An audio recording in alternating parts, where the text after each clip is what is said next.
Bonjour cher élève. Aujourd'hui, tu vas réviser avec nous 3 notions fondamentales qui te permettront de construire le sens d'un texte, de le comprendre. Il s'agit du champ lexical, de la famille de mots, de la synonymie et de l'antonymie. Commençons par le champ lexical. Lis le texte qui s'affiche sur ton écran pour répondre aux questions. Il existe plusieurs variétés d'arbres et d'arbustes. Leurs feuilles et leurs troncs n'ont ni la même forme, ni la même taille, ni la même couleur. Les feuillus, comme les peupliers, le platane ou le bouleau, ont de larges feuilles plates qui tombent en hiver. Le pin, le sapin et le mélèze sont des conifères. Quels mots du texte te font penser au mot arbre? Tu as arbre, arbuste, feuille, tronc, feuillu, peuplier, platane, bouleau, feuille également, le pin, sapin, mélèze et conifère. Comment appelle-t-on cet ensemble de mots? Eh bien, cet ensemble de mots forme le champ lexical de arbre. Souviens-toi, l'ensemble des mots qui font penser au même thème, à la même idée, s'appelle un champ lexical. Arbre englobe tous les autres mots avec lesquels il entretient un lien étroit. Arbre englobe donc feuille, tronc, pin, sapin, peuplier, bouleau, platane, mélèze et conifère. Exerce-toi. À quel champ lexical appartiennent ces séries de mots? Écureuil, papillon, oiseau, arbre. Elles appartiennent au champ lexical de forêt. Elles nous font penser à la forêt. En voici d'autres. Passons maintenant à la deuxième série. Classe, élève, table, cours. À quoi te font-ils penser? À école. C'est le champ lexical de école. En voici d'autres. Voici maintenant une liste de champs lexicaux. Repère l'intrus et retrouve le mot thème. Première liste, poisson, algues, gazelle, barque, oursin, pêcheur et mer. Où est l'intrus? L'intrus est, tu peux le deviner, gazelle. Gazelle n'a rien à voir avec les autres éléments qui sont tous du champ lexical de la mer. La mer est le mot thème.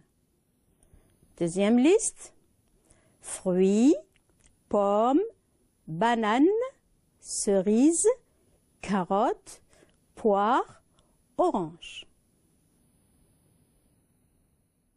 Comme tu peux le constater, c'est une liste de fruits. Fruit est donc le mot thème, mais la carotte n'est pas un fruit. La carotte est donc l'intrus. Troisième liste, pantalon, veste, robe, vêtements, parfum, t-shirt, manteau. Il s'agit d'une liste de vêtements. Vêtements est donc le mot thème, mais parfum n'est pas un vêtement.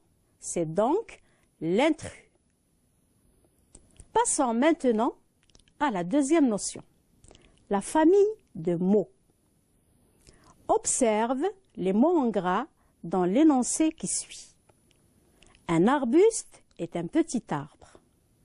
Que remarques-tu? Arbuste et arbre ont une partie ou base commune appelée radicale et une même idée de sens. Ils font penser à la même chose. Comment les appelle-t-on? Ce sont des mots de même famille. Souviens-toi, une famille de mots est un ensemble de mots ayant le même radical ou base et une même idée de sens. À titre d'exemple, prenons le mot de base plan et nous aurons plante, planter, planteur, plantoir, plantation, déplanter, replanter, transplanter, transplantation. À partir d'un même radical ou base, on peut constituer une famille de mots en ajoutant des préfixes et ou des suffixes. Donc à partir de plan, auquel on a ajouté un suffixe, nous avons obtenu le verbe planter. Si on ajoute le re juste au début, le préfixe, nous avons replanter qui signifie planter une deuxième fois. Un autre mot. Exerce-toi maintenant. Retrouve l'intrus dans ces listes de familles de mots. Dent, dentaire, dentition, denrée, dentelle, denture, édenté, dentiste, dentifrice, dentelé. Lequel est l'intrus? Eh bien, ça ne peut être que denrée. Une denrée n'a rien à voir avec les dents. On dit une denrée alimentaire. Deuxième série. Terre, terreur, terrain, territoire, terrier, terroir, atterrir, atterrissage, terrasse et terrestre. Voici une famille du mot terre. Vraisemblablement, tous ces mots ont le même radical. Cependant, il y en a un, et là j'attire ton attention sur le fait que parfois, et pas toujours, de temps en temps, des mots peuvent avoir le même radical, mais ne pas être de la même famille. À titre d'exemple ici, le mot terreur a le même radical, a une partie commune avec cette famille de mots, mais il n'a pas la même idée de sens. Une terreur n'a rien à voir avec la terre, ni avec le reste des mots. Ça signifie une grande peur, une peur terrible. Complète les phrases qui suivent avec les mots qui sont donnés dans la liste ci-dessous. Nourriture, nourrir, nourrice, nutritif et nourrisson. Alors, Amine achète de la nourriture pour son oiseau. Cet homme travaille dur pour nourrir sa famille. La maman allaite son nourrisson. Les parents déposent leur petite fille chez la nourrice, bien entendu. Les plats préparés à base de pâtes sont des aliments nutritifs. Passons maintenant nutritif. Passons maintenant et de l'antonymie. Alors, je t'invite à lire le texte qui s'affiche sur ton écran. J'aimais ma forêt. J'aimais ces immenses arbres qui recouvraient le pays d'un magnifique manteau vert en été. En automne, ils se coloraient de belles teintes variées selon les espèces, jaune, vert pâle, rousse. J'aimais aussi ces vastes plateaux pierreux parsemés de bruyères roses, ces petits ruisseaux où coulait une eau claire, limpide. relève du texte un mot de même sens pour chaque mot souligné. Quel est le synonyme de immense? Il est là, vaste, dans vaste plateau. Quel est le synonyme de belle? Le synonyme de belle est magnifique, dans magnifique manteau vert en été. Quel est le synonyme de clair? Le synonyme de clair est limpide. Comment appelle-t-on ces mots de sens proche ou de même sens? Ce sont des synonymes. À quoi servent-ils? Ils servent à éviter les répétitions et à enrichir un texte. Ils aident également à la compréhension d'un texte. À présent, relève du texte un mot de sens opposé au mot immense.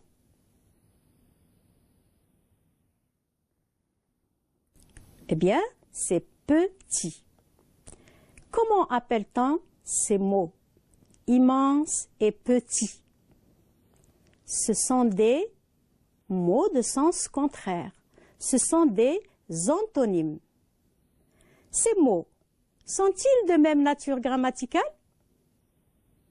Eh bien oui, ce sont des adjectifs qualificatifs tous les deux. Contrairement au champ lexical et à la famille de mots, les synonymes et les antonymes sont des mots de même nature grammaticale. Alors, retiens maintenant cette règle. Les synonymes sont des mots de sens proche. Les antonymes sont des mots de sens contraire ou opposé. Ils ont la même nature grammaticale. À titre d'exemple, pour les synonymes, le verbe aimer est le synonyme du verbe adorer. L'atteinte est le synonyme de la couleur, ce sont des noms tous les deux. L'adverbe lentement a pour synonyme l'adverbe doucement et l'adjectif clair a pour synonyme l'adjectif limpide. Quant aux antonymes, nous avons l'exemple de aimer, dont le contraire est détester, ce sont des verbes tous les deux. La joie est le contraire de la tristesse, ce sont des noms tous les deux. Beaucoup est le contraire de peu, ce sont des adverbes de quantité tous les deux. Limpide est le contraire de trouble, ce sont des adjectifs tous les deux. On peut également former des contraires ou des antonymes à l'aide de préfixes privatifs. À titre d'exemple, capable, incapable, possible, impossible, buvable, imbuvable, mobile, immobile. Comme tu le sais, un, IN devient IM devant des mots qui commencent par P, B ou M. Lisible devient illisible avec deux L. Régulier devient irrégulier avec deux R. Pollué, contraire, dépollué. Agréable, contraire, désagréable. Heureux, contraire, malheureux. Content, contraire, mécontent. Normal, contraire, anormal. Alphabet, contraire, analphabète. Maintenant, exerce-toi. Place les synonymes suivants dans le tableau. Salir, souiller, sauvegarder, contaminer, préserver, dégrader, conserver, défendre. Commençons par la première colonne qui demande des synonymes du verbe protéger. Nous obtenons sauvegarder, préserver, conserver et défendre. Quant au synonyme de polluer, nous relevons salir, souillé, contaminé et dégradé. Voici des listes de synonymes. Retrouve l'intrus dans chacune d'elles. Joie, bonheur, plaisir, gaieté, chagrin, satisfaction, allégresse. D'après toi, quel est l'intrus? Eh bien, c'est le chagrin. Tu as raison. Immense, géant, minuscule, gigantesque, énorme, grand, colossal. Quel est l'intrus dans cette liste? C'est bien sûr minuscule qui signifie tout petit. Une autre liste, splendide, majestueux, superbe, charmant, ravissant, féerique, laid.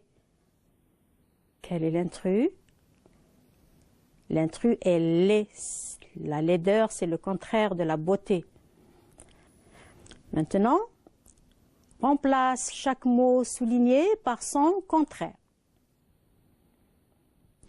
Le nouveau était grand, maigre, avec des cheveux frisés, un regard froid. Il était méchant, désobéissant, bavard, impoli et avec plein d'autres défauts encore. On peut reprendre le texte en donnant les contraires. Le nouveau était petit, gros, avec des cheveux raides, un regard chaleureux. Il était gentil, obéissant, sage, poli et avec plein d'autres qualités encore. Un dernier exercice pour finir. Voici 2 séries de mots. Tu vas associer chaque mot de la première série à son antonyme de la deuxième série. Moderne, que peut-on lui associer? Ancien. Préserver. Détruire. Naturel. Artificiel. Rural. Urbain. Nuisible. Bienfaisant. Humide. Sec. Fréquent. Rare. Chers élèves, le cours d'aujourd'hui est terminé. Merci pour ton attention et à bientôt.